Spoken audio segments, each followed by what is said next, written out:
Got it. Content-only scripts for each story ready to record. No labels, no timeline notes. 5 tight camera-ready pieces in American English. By the book, that roughing flag on Dallas Turner was correct, but by the eye test it felt wrong, and that's the problem. Turner wrapped Lamar Jackson, finished the tackle, and landed on top of him. Officials flagged using body weight, half the distance enforced, and the Ravens turned a likely 53-yarder into a 30-yard chip shot before halftime.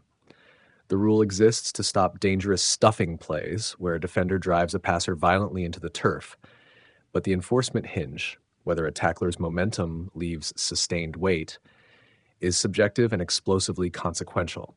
Fans see clean sacks turned into freebies. Defenders are told to finish without finishing. The result is an ugly trade-off: more protection for quarterbacks, less clarity for defenders, and more controversy for viewers. Change won't be simple. The league could tighten the visual standard or allow quick replay checks on halftime/game-altering roughing flags, but any fix must balance safety with the game's natural physicality. Tonight's call didn't break the rules, it exposed the rules' blunt edges. And until the NFL narrows that language or adds a replay safety valve, we'll keep debating whether textbook tackles are penalties or policing.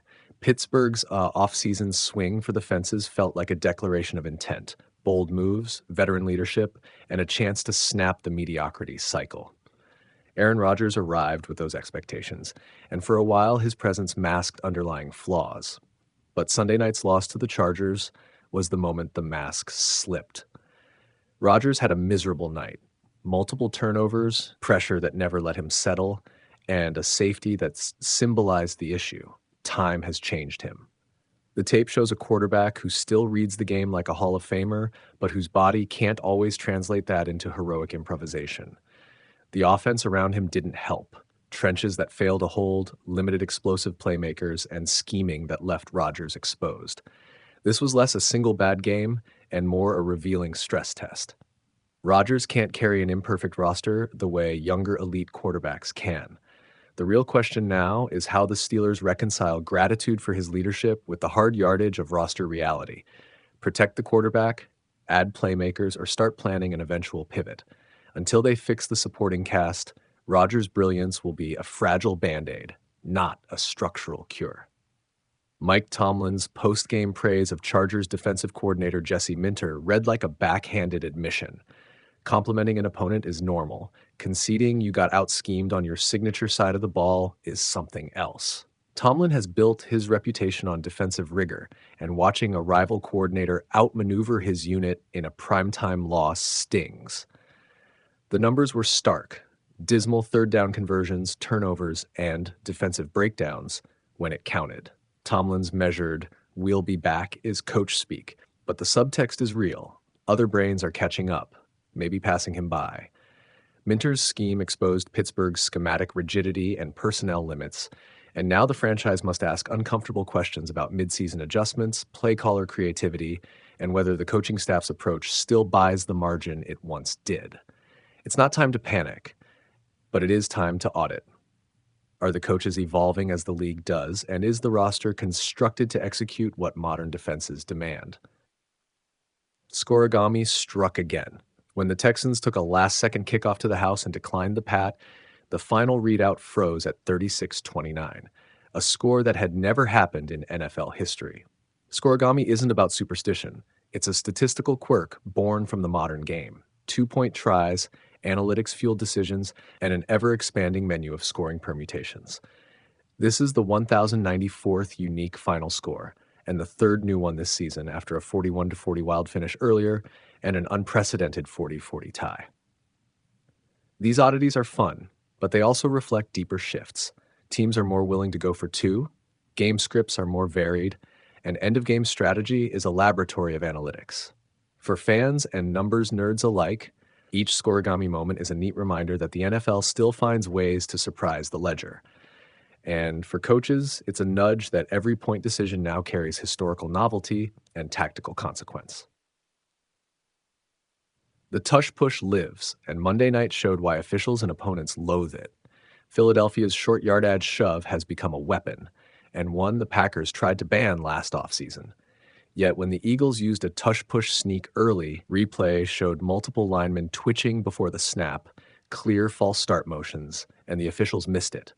That no call turned a short yardage sequence into a first down and fed the narrative of inconsistent enforcement. The same crew also missed a false start on Green Bay's earlier sneak. Short yardage plays are where games are won and lost, and officiating must be razor clean there. If a rule or technique creates an advantage that teams exploit and refs can't consistently police, it's a problem for competitive integrity. Coaches will keep designing around the play's legality. Officials must get the calls right.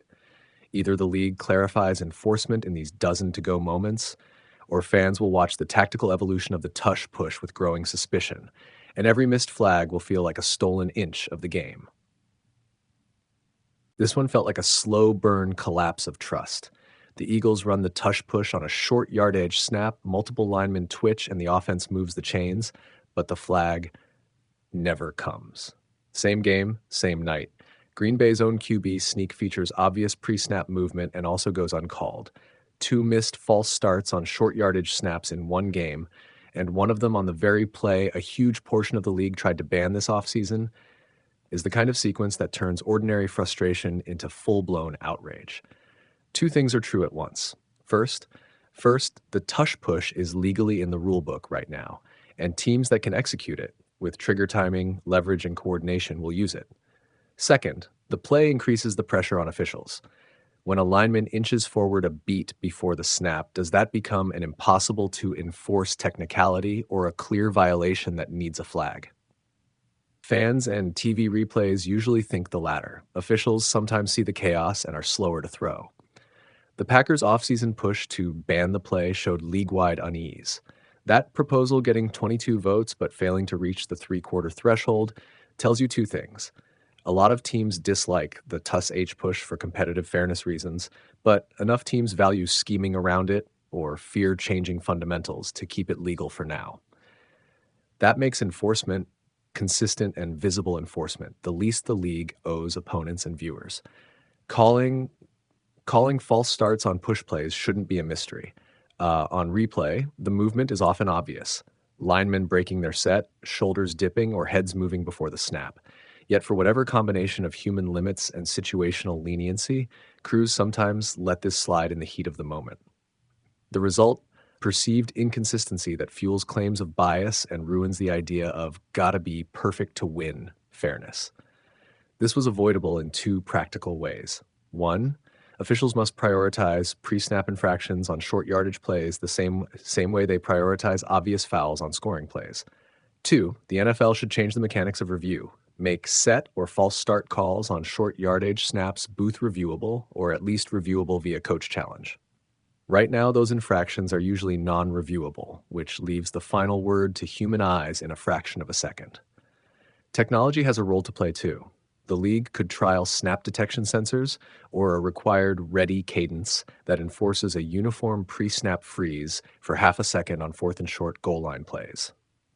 Even something as simple as advising crews to zoom one camera on the line of scrimmage for these snaps and then allowing quick booth intervention would reduce the subjectivity that grinds the audience's gears.